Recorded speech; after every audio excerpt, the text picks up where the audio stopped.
Bagian yang ke-14 dari kelas Enterprise Resource Planning, ya, kita membahas tentang Supply Chain Management. Apa itu Supply Chain Management? Yaitu sering juga disebut manajemen rantai pasok, ya. Ini adalah bentuk perencanaan strategis dan sekaligus koordinasi dari semua aktivitas yang terlibat, ya, di dalam proses untuk memenuhi permintaan pelanggan secara efisien. Jadi kegiatan yang di dalamnya itu nanti meliputi ada perencanaan, pengadaan, produksi, distribusi barang atau jasa sampai kepada pengiriman pengantarannya, ya. Nah, masing-masing referensi itu menampilkan alur yang berbeda-beda, ya, tetapi pada intinya nanti adalah sama, yaitu bagaimana untuk perusahaan ini bisa menjamin ketersediaan pasokan dan memanage kapan dia diperlukan untuk jumlah yang lebih banyak atau yang lebih sedikit, seperti itu, ya, sehingga bisa menyesuaikan dengan kapasitas produksi dan juga permintaan dari pelanggan, ya. Nah, SCM ini melibatkan penggunaan teknologi informasi, ya, baik itu software maupun hardware. Termasuk di dalamnya adalah analisis data, manajemen risiko, kemudian kerjasama, ya, dengan mitra dalam rantai pasok ini, misalnya dengan pemasok atau supplier, ya, kemudian bisa juga dengan produsen atau dengan distributor dan juga dengan pelanggan. Ini kalau dia tidak berdiri sendiri secara keseluruhan semuanya, ya. Jadi dia tidak punya, misalnya untuk penyedia bahan baku, bahan mentah misalnya dia tidak punya, maka dia perlu ke pemasoknya. Kemudian kalau dia perlu bahan yang agak setengah jadi begitu, dia ke produsen mintanya, gitu, ya. Kemudian untuk menyampaikannya kepada pelanggan, dia bisa menggunakan jasa distribusi dari pihak lain. Kalau memang dia tidak punya distribusi sendiri, begitu, ya. Nah, tujuan akhirnya adalah yang ingin dicapai, yaitu rantai pasokannya ini lebih responsif, efisien, dan dapat diandalkan dalam memenuhi kebutuhan pasar atau kebutuhan pelanggan. Apa yang dimaksud dengan responsif? Nah, ini, ya, responsif ini maksudnya sesuai dengan permintaan. Jadi kalau permintaannya ternyata demand-nya lagi banyak, begitu, ya, permintaannya meningkat begitu, maka produksi juga meningkat, juga ditingkatkan. Dan karena produksi ditingkatkan, tentu bahan mentahnya, bahan bakunya itu juga harusnya meningkat, begitu, ya. Nah, ini perlu bagaimana caranya supaya dia bisa responsif seperti itu, dan ini adalah salah satu tujuan daripada supply chain management itu, ya. Kemudian efisiensi juga sama, ya. Ketika diperlukan suatu produk, suatu permintaan yang tinggi, misalnya bagaimana caranya sebuah perusahaan ini bisa menghandle permintaan tersebut dengan cara yang efisien, misalnya dengan biaya yang murah, kemudian bisa juga dengan waktu yang lebih cepat, begitu, ya, sehingga terjadi penghematan dan bisa diandalkan dalam memenuhi kebutuhan pasar. Ya, memang diharapkan itu, ya. Jadi ketika pelanggannya minta, ya ada, begitu. Ya, kita lanjutkan. Ya, ini berkembang terus, ya, SCM itu sesuai seiring dengan perkembangan bisnis dan teknologi. Kalau dari awal kita lihat di materi tentang perkembangan ERP itu, mulai dari MRP dan seterusnya sampai ERP extended, ya, itu semuanya berkembang, bertambah fitur-fitur dan kompleksitasnya. Nah, SCM juga sama, ini ada hasil perubahan pengembangan yang meliputi ada konsep dan praktisnya, gitu, ya, dari berbagai sumber. Ada manajemen operasinya di dalam, ada manajemen logistik, ada manajemen persediaan, dan manajemen rantai pasokan itu sendiri. Nah, ini di kolaborasi, gitu, ya, dan berkontribusi bukan hanya perusahaan saja, tapi juga pihak akademisi profesional di berbagai industri. Itu semuanya ikut serta dalam membantu mengembangkan konsep dan praktek SCM secara terus-menerus, ya. Jadi sampai saat ini pun tetap berkembang, ya. Makanya dalam diagramnya atau gambarannya tentang alur dari SCM itu beda-beda terus. Terjadi perubahan-perubahan, begitu, ya. Nah, fungsinya dari SCM di dalam ERP khususnya ada untuk yang pertama supply chain planning, jadi merencanakan rantai pasoknya. Jadi dari mana nanti kemana masuknya, berapa jumlahnya dan seterusnya untuk produksi tersebut, ini semuanya masuk dalam sistem gitu ya. Sehingga bagian yang saling terkait itu mengetahui apa yang harus dilaksanakan, apa yang harus dipesan, apa yang harus diproduksi, apa yang harus didistribusikan segera gitu. Kemudian meliputi juga fungsi production and manufacturing, yaitu untuk menghasilkan baik itu barang maupun jasa ya. Kemudian warehouse management, ini manajemen gudang. Jadi pergudangannya baik itu gudang bahan mentah, bahan baku, begitu juga dengan gudang barang jadinya, produknya ya. Nah, di dalamnya juga ada CRM ya. Nanti kita bahas ini di bagian lain. Bagian CRM ya, ada di bagian SCM itu sebagai salah satu bagiannya, walaupun nanti dia berdiri sendiri juga. Kemudian ada procurement, ini juga bagiannya, tapi dia juga bisa berdiri sendiri ya. Kemudian distribusi dan transportasi, ini bagian pengiriman dan pendistribusian kepada agen-agen dan sebagainya. Lalu terkait juga dengan quality management, karena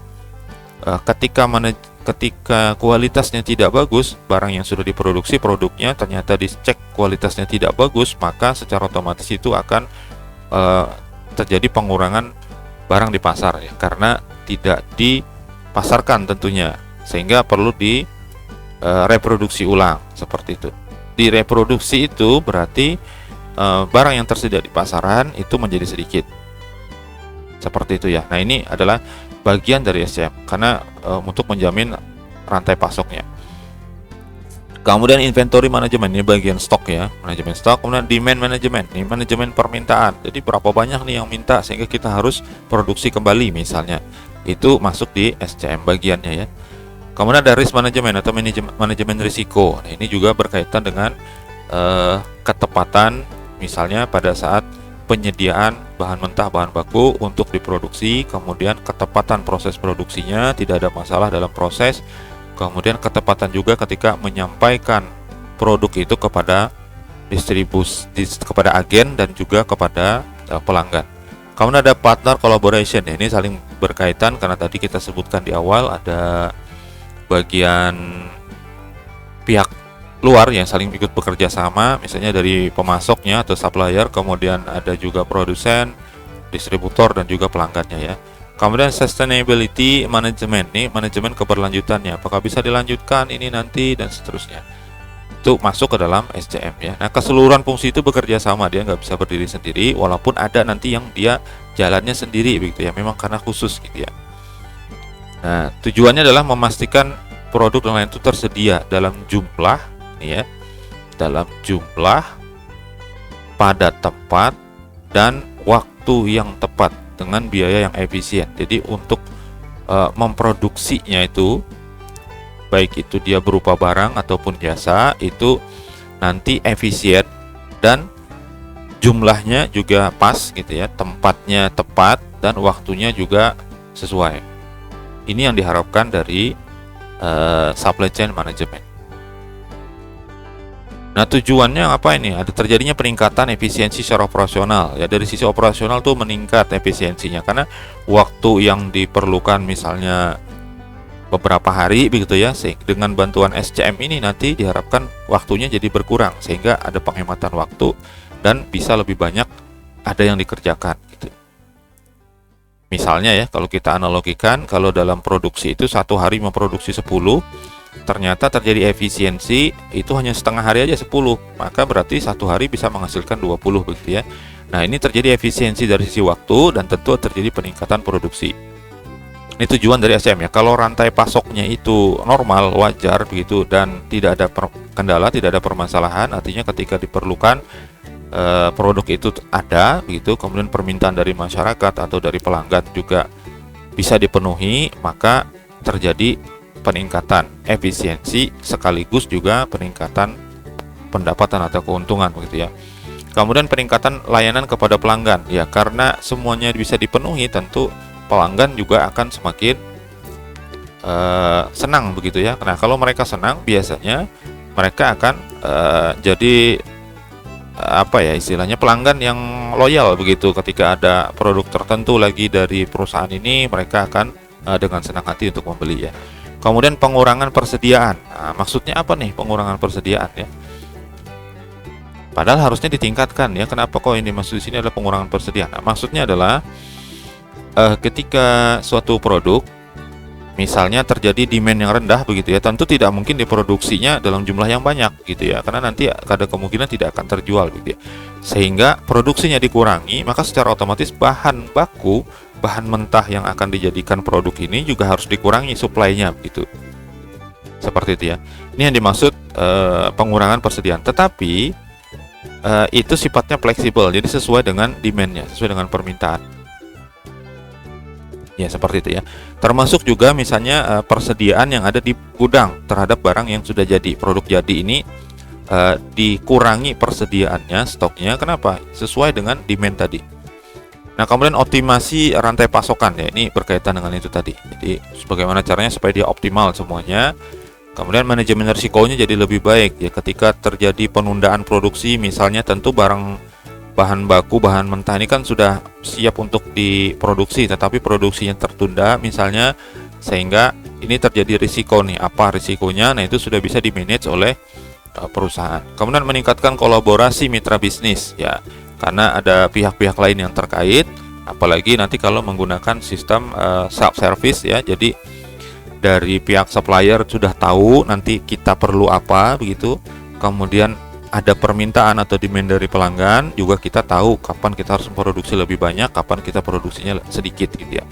Peningkatan keberlanjutan yaitu sustainability ya, ini tentu harusnya bisa terjamin dengan adanya SCM ini, karena semuanya sudah bisa diprediksi, bisa dipastikan gitu ya. Kemudian respon terhadap perubahan pasar. Nah, ini juga sebagai tujuan dari penerapan SCM, supaya kita tuh menyesuaikan. Ternyata produk itu atau jasa yang kita tawarkan itu tidak diperlukan atau kurang diminati, tetapi orang lebih meminatinya hal yang lain, maka kita harus siap nih merespon itu. Seperti itu ya. Nah, keunggulan persaingan, karena kita punya SCM yang baik, kemudian layanan yang bagus kepada pelanggan, tentu ini akan meningkatkan keunggulan kita dalam hal persaingan ya. Orang tentu akan memilih yang layanannya lebih bagus. Misalnya saja dalam hal kalau kita contohkan ya, ada e-commerce atau marketplace, nya itu tentu mereka menyediakan setiap kita melakukan pembelian itu ada kita diminta melakukan penilaian ya terhadap produk. Biasanya berupa disimbolkan dengan bintang ya. Jadi bintang tanpa bintang sampai dengan bintang 5 begitu. Nah, di situ menunjukkan bagaimana nanti penilaian dari pelanggan itu akan mempengaruhi terhadap keunggulan kita. Kalau ternyata dinilainya rendah, tentu kita akan kalah bersaing ya. Seperti itu. Nah, itu salah satu juga tujuan dari penerapan SCM. Kalau rantai pasokannya ini berjalan dengan normal, lancar begitu, tentu akan terjadi peningkatan pelayanan kepada pelanggan, terjadi efisiensi, dan tentulah itu akan menghasilkan keunggulan tertentu bagi produknya yang ditawarkan atau jasa yang ditawarkan. Oke, kita lanjut ya. Nah, ini proses rantai pasokan ya, seperti inilah kurang lebih. Ini adalah ringkasnya ya. Jadi ada perencanaan dulu dari perusahaan, kemudian purchasing, beli ya, beli bahan baku, bahan mentah atau material raw istilahnya ya. Kemudian diproduksi, lalu di warehousing, dimasukkan ke gudang. Dari gudang itu nanti distribusikan ke pelanggan akhirnya nanti. Oke, itu gambaran paling sederhananya. Kemudian ini agak lengkap sedikit ya, karena dia berupa life cycle sebetulnya. Jadi ini ada raw material, bahan mentahnya ya, bahan mentah atau bahan baku.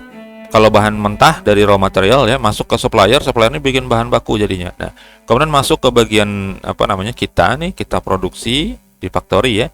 Lalu kalau sudah jadi, masuk ke gudang, didistribusikan, masuk ke retail, pakai toko-toko dan sebagainya, ke agen, kemudian sampailah dia ke customer atau pelanggan. Seperti itu ya. Nah, ini gambaran satu kali proses begitu ya. Nah, sedangkan siklusnya ya tinggal balik lagi gitu ya. Karena adanya demand sebetulnya. Nah, ini ya, karena adanya demand. Dari demand ini ada permintaan di masyarakat yang sedang ramai itu apa, lalu ada dicarilah bahan mentah, bahan bakunya ya, kemudian masuk ke supplier yang menyediain, kita fabrikasi, kita olah, kita produksi, kemudian kita distribusikan ya, dimasuk ke gudang nih, dibagikan entah kemana, ke bagian toko-toko mana begitu ya, dibagikan ke retailer ini, lalu dari retail inilah ke consumer. Consumer nanti melakukan penilaian, nanti akan muncul feedback untuk menilai produk itu baik atau tidak dan sebagainya, mereka senang atau tidak dan pengen lagi atau bahkan pengen ditingkatkan atau mereka menolak untuk menggunakan, dalam arti mereka sudah tidak senang lagi misalnya ya. Nah, itu termasuk bagian dari demand, kemudian nanti dicari lagi itu ya. Karena raw material dan supplier ini satu bagian ya, karena mereka yang menyediakan. Jadi kalau terjadi misalnya demand yang tinggi ya, mereka harus nyediain lagi lebih banyak. Kalau ternyata demand rendah pada saat itu juga berarti produksi dikurangi untuk produk tersebut gitu ya. Ini adalah life cycle-nya. Nah, kalau siklus hidupnya, kalau dimulai dari awal ya, ada konsep produk dulu yang dibahas oleh perusahaan. Tentu bagian inti-intinya perusahaan ya, orang-orang tertentunya. Lalu mereka melakukan perencanaan, kemudian mengembangkan produk. Dari konsep ini dikembangkan produknya, misalnya ditambahkan apa dan sebagainya. Lalu diadakan bahan baku bahan mentahnya, lalu diproduksi ya. Yang diproduksi apa? Yang sudah dikembangkan tadi. Artinya sudah lebih bagus daripada konsepnya begitu. Kemudian kalau sudah diproduksi, masuk ke bagian gudang dan distribusi, lalu didistribusikan ke konsumen, lalu ada layanan konsumen yang ini nanti menjadi sesuatu yang penting untuk keberlanjutan dari produk tersebut ya, atau jasa tersebut. Lalu ada perawatan, pensiun produk, ini kalau sudah dinilai sudah tidak memungkinkan lagi gitu ya. Pensiun produk ini bisa diartikan sebagai sudah tidak layak lagi digunakan, model seperti itu misalnya ya, atau karena memang di stop oleh perusahaan untuk tidak diproduksi kembali. Kan itu banyak terjadi ya seperti itu. Contohnya aja kalau dalam software itu ada versi-versi tertentu ya yang sudah tidak didukung lagi, misalnya supportnya dan sebagainya, maka kita diarahkan untuk menggunakan software yang versinya terbaru begitu. Kemudian ada recall dan return ya. Nah, kalau recall ini ditarik dari pasaran. Nah, kalau return itu adalah sudah sampai ke kita, kemudian sesuatu ini, barang ini misalnya tidak pas gitu ya, atau kedaluarsa atau gimana, nah itu dikembalikan begitu. Dikembalikan. Nah, sedangkan recall tadi adalah barangnya sudah ada di pasaran, tidak ada masalah, tetapi ditarik kembali gitu. Mungkin karena ada masalah tertentu ya, misalnya lagi rame kan sekarang ya tentang jaminan produk halal gitu ya. Nah, ternyata hasil pemeriksaan itu menunjukkan bahwa ini ada bagian yang tidak halalnya, maka itu ditarik dari pasaran, itu recall. Kemudian manajemen akhir dari hidupnya produk, nah itu kita perlu kalau di perusahaan itu mendokumentasikan ya, dokumentasi dari produk itu dari awal sampai dengan dia tidak diproduksi lagi, itu harus terdata semuanya. Kemudian terakhirnya dievaluasi. Oke, kita masuk lagi. Kaitan antara supply chain management dengan teknologi ya. Lahirlah dengan bantuan teknologi software-software yang menangani supply chain management atau manajemen rantai pasok ya. Kemudian ada data analisis. Dengan bantuan teknologi sekarang jadi lebih mudah. Lahirnya e-commerce ya.